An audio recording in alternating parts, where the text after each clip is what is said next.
Alright guys, so I've made probably two videos and I either couldn't upload them or they just weren't that good, and I don't know, I just didn't like them. So I am gonna make this video again. Well, you read the title, so you already know what this is. This is my M240 Bravo. Um, or as most people call it, the 240. This is Morty, like Rick and Morty. Morty the 240. So, ah, um, I've been planning this build for years now, ever since I really got hands on the real 240 in training. In the Marine Corps, I've just always wanted the M240, specifically the Daytona M240, because I like gas blowbacks. I like realism. I like the recoil. It gives you more realistic experience. And currently, there are no stock gas blowback machine guns that I know of. I think there might have been a couple that were like made in very limited numbers, but they're not well known. I believe one of them is like an MG42. There's a couple other, but most gas blowback airsoft machine guns are HPA, or specifically Daytona.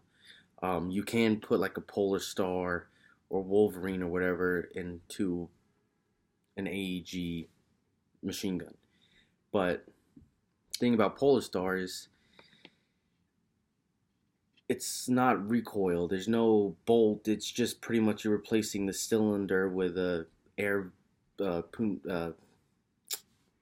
solenoid valve or whatever it is. So you there's still no recoil. There's no realism. I guess you get better consistency and adjustability and that kind of stuff.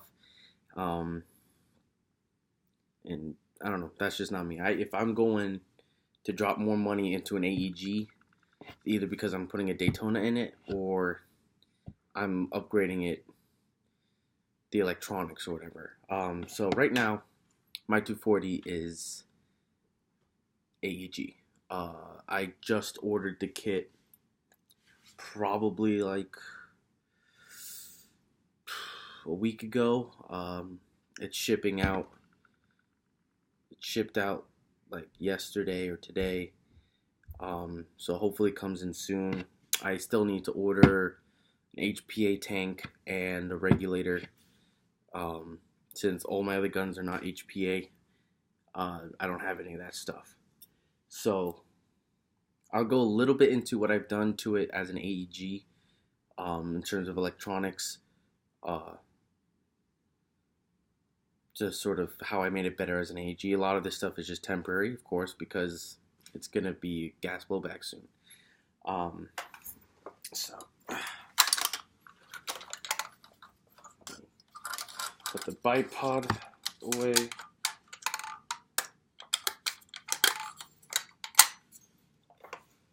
Oh man! All right, so let me flip it around actually, so you can get it better. There we go. So normally on a regular AEG machine gun, you'll have a wire sometimes that comes out around where the magazine is for your magazine. Since these are, if you have a box magazine, has like a feeding system, which is a motor that pushes BBs through a tube into the gun. Um, so you'll have a wire there to power the motor and the magazine. So what I've done, the 240, if you get one, this is an Echo 1. It will come pre-wired to feed BBs when you pull the trigger. So this is just my wiring. Your wiring is going to be different. I bought this gun used since I didn't really need a new AEG since I'm going to be dropping a Daytona in it. This is my power wire. Stock, the battery goes in the stock. Like the real 240, there's a lever down here. You pull it back, and you can lift, and you would have your wires coming out. You put the battery in here. I don't have normal batteries for like an airsoft gun. I have batteries for an RC car, because that's my other hobby. I have a bunch of scale RC trucks, and those run off of a little beefier, thicker magazine, so they won't fit in here. I had to sort of tape it to the buttstock because there's no way the battery's going to fit. If you had like a normal nunchuck style battery, that would fit. You have about an inch gap here that you can pass a battery through. So I wired it to come out here, and I can just stuff the battery into my magazine. Now, with a stock AEG M240, it has a special circuit that's attached to the switch in the trigger, and in the trigger mechanism in the gearbox, where when you pull the trigger, obviously it provides power to the motor to shoot, but it also sends power to the magazine. There's not many stock machine guns that I know that will fire when you pull, like will feed BBs when you pull the trigger. A lot of them you have to have an external pressure switch, or sometimes box mags will come with what's it, like auto wind feature, where it senses when the gun is firing through vibration or whatever sound. But I didn't really trust that. If I had it on all the time, you can run into BBs being crushed, or it jamming the system because the motor's going to keep spinning, but the gun's not firing, so it's going to keep trying to feed BBs when it doesn't need. And then pressure switch, it's just a whole other thing you have to hold down and make sure it's pressed when you're firing. But stock 240s usually come with a feature where it feeds BBs when it's being fired. Now, I burnt out that little circuitry system, so it would only shoot. There was no power going to the box mag. Now, you don't have to worry and try to find the parts, since it's hard to find parts for 240s. What you can do, which is what you can do with pretty much any other AEG machine gun, is you can just, where the wires solder on to the motor, just run an extra pair of wires from those up the gun to here. So if I open my feed tray cover, here you go. I have my I have my battery wire, and then I have my box mag wires. These box mag wires are soldered right to the battery where the other wires are soldered. So when the motor's getting power, so is the box mag. So you don't need a whole fancy circuitry setup. I don't understand why they did it like that. I don't know. Maybe it's not good for the system in the long term. It's worked so far for me, no flaws. But if it's not good for the system, I mean, let me know, comment. I really don't care, since it's getting changed out in about 2 or 3 weeks. It's getting changed to a Daytona. So, but that is a trick you can do. I've seen other people do it. I've heard about it on YouTube. I've seen it in forums, of just soldering wires to the motor and then running them to the box mag. The box mag you do have to take apart and then wire that up differently, because usually they're wired for a pressure switch, or they're wired to an actual switch on the side of the box mag. So you could just rip that out, and all you gotta do is just run wires to the motor on the box mag. Box mags across the room. It's nothing fancy. It's just a regular. It's an M60 box mag that I converted to fit on the 240. But yeah, that's pretty much it for that. Pretty much everything else is pretty much stock. It's an Echo one. It's pretty decent company from what I've heard. Let's see. What else have I done to it? Not much. Um,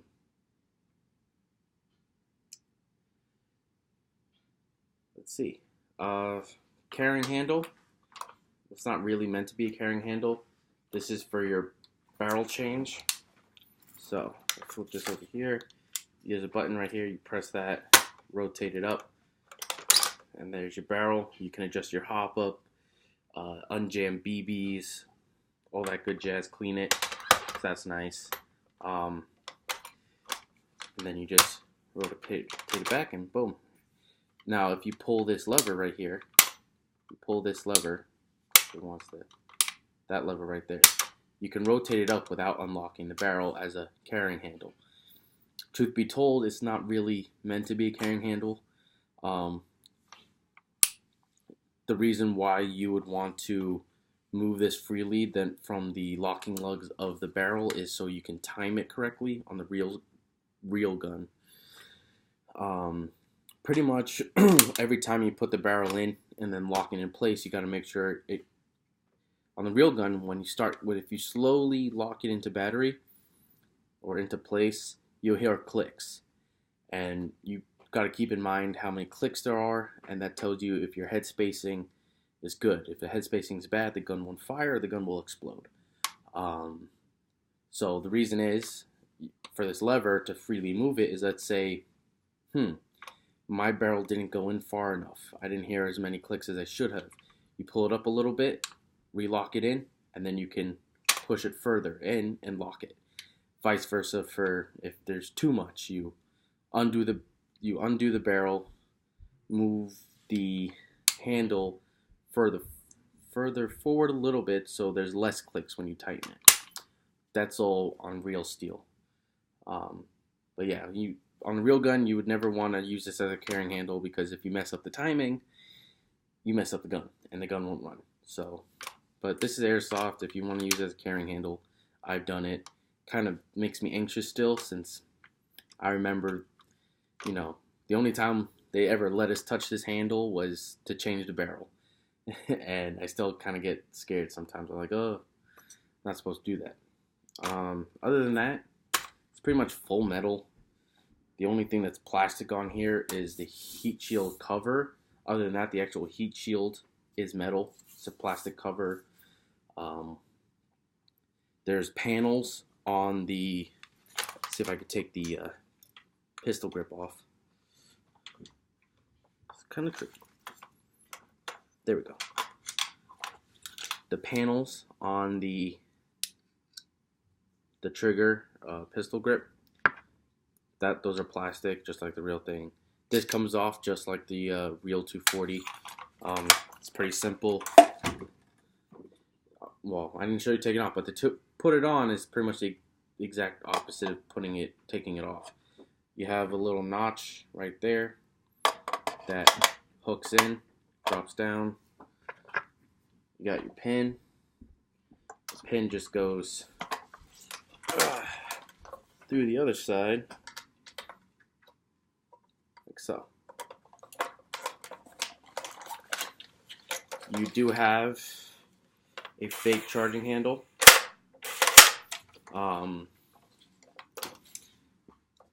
This does nothing when you actuate it. On the 240, this will move to charge the bolt, since the 240 Daytona kit actually does have a travel bolt. Let's see. What else? Oh, the other thing that's plastic is the carrying handle. That's plastic. There's not much plastic on here. The optic I'm running is a replica ACOG, Trijicon ACOG clone with a replica or clone Trijicon RMR. Let's see. What's nice about this Trijicon clone is it has the right reticle. A lot of the clones you'll get have the T-shaped reticle, which real ACOGs do. What a lot of people sometimes don't know is that ACOGs, the Trijicon ACOGs, come with different reticles for one, different types of shooting, different calibers, and all that kind of stuff. The reticle we use in the Marine Corps is the chevron type. Pretty much, instead of it being a sort of like a small T with stadia lines, it's a red, like pretty much arrow like that. That's red, and it has a little post underneath that's red. You can search it up and pull up a picture of it. This one I found on Amazon. It's like about $89. It's really clear glass. The reticle is super sharp and clear, super bright. It's amazing. I've been dying to get my hands on a clone that actually has the correct reticle from what I use in the Marine Corps. Now, this isn't the correct optic you would see on M240. I'm just using this one for now because I'm going to a game soon, and I would like to have a magnified optic. What else? RMR, some cheap RMR I got on wish.com. Cost me like $40. What else? I got a Kill Flash. This is actually a clone Kill Flash. It's not a real one. It's not going to show up on camera, but it actually does have markings. If you see my previous video about the optics I run, I talked about the Kill Flash. Let's see. Yeah, I mean, there's not much I can talk about this right now. One, I don't know much about AEGs. Two, it's not going to be an AEG for long, so there's no real use for me to talk about it since it's going to be changing. What else? That's about it. It has the Echo 1 M240 has a quick change spring system, so not really useful for me, but if you are interested, you can make this, I guess, CQB legal if they allow full auto.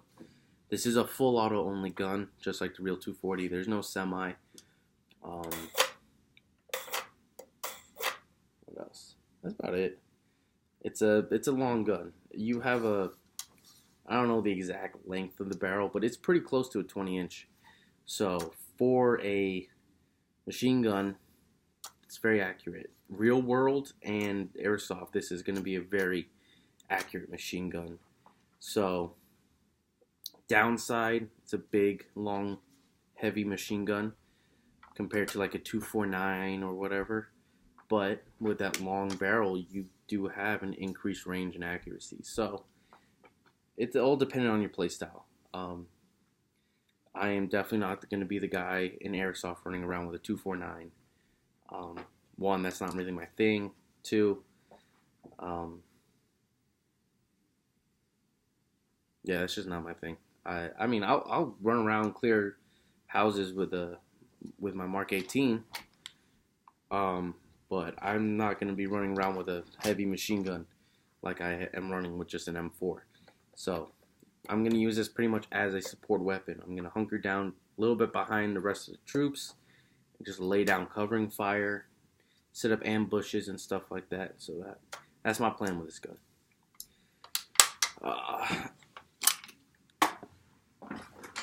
It's heavy. It's about 22 pounds, so it's about 7 pounds lighter than the real 240. That being because the body and most of the components, unlike it being steel, it's aluminum. So that's where a lot of the weight loss happened. It's just mostly aluminum. There's a few steel things, mostly like knobs and buttons and a few like accessories and stuff like that. But other than that, it's pretty much aluminum. But yeah, that is my M240.